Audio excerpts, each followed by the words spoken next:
Welcome to the LifeHack Show. Thank you so much for joining us today. LifeHack was created to help all of us navigate this thing called adulting because life is flawed, exciting, hectic, and complicated. I always appreciate the time that you choose to spend with us. Today we're going to discuss the things that hinder our faith and what you can do about it. If you will remember, the previous episode was discussing what faith is and what belief is and what those two particular areas drive in our life. Today I want to do a little bit more of a deep dive into faith and the things that hinder that faith. The first thing that is hindering our faith is the confusion in what to have faith in. And what that means is a person is uncertain or unsure about what they believe or what they trust in, right? It could be that they are facing a challenging situation or some kind of decision and they are unsure which path to take or what belief system to follow.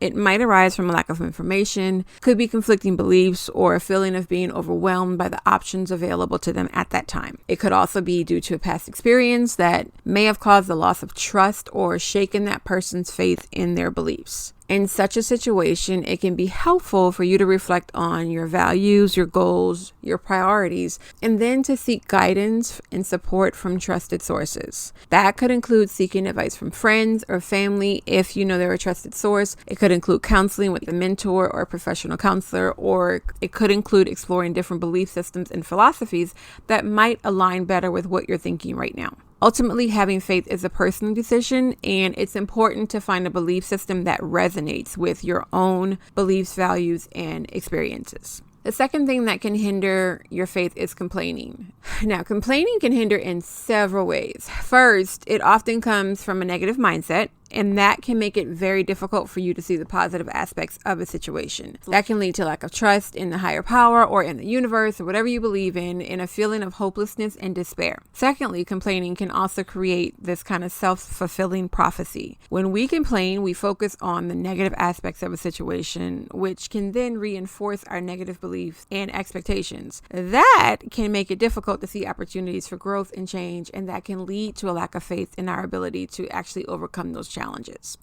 Third, complaining can also have a form of resistance to change. When we complain, we often resist accepting things as they are, which can make it difficult to move forward and make progress. This can create a cycle of negativity and stagnation, which can then erode our faith in ourselves and in the world around us. Overall, complaining can hinder faith by reinforcing negative beliefs and expectations, and that creates a self-fulfilling prophecy, and you end up resisting that change. To cultivate faith, it can be helpful to focus on the positive aspects of a situation, practice gratitude, and then embrace challenges as opportunities for growth and learning. A third thing that can affect your faith is comparison. First, when we compare ourselves to others, we are often focusing on what we lack or what we perceive as our weaknesses. That can lead to feelings of inadequacy and self-doubt, which can erode our faith in ourselves and in our abilities. Comparison is also creating a sense of competition and judgment. When we compare ourselves to others, we feel pressure to measure up to their standards of achievements,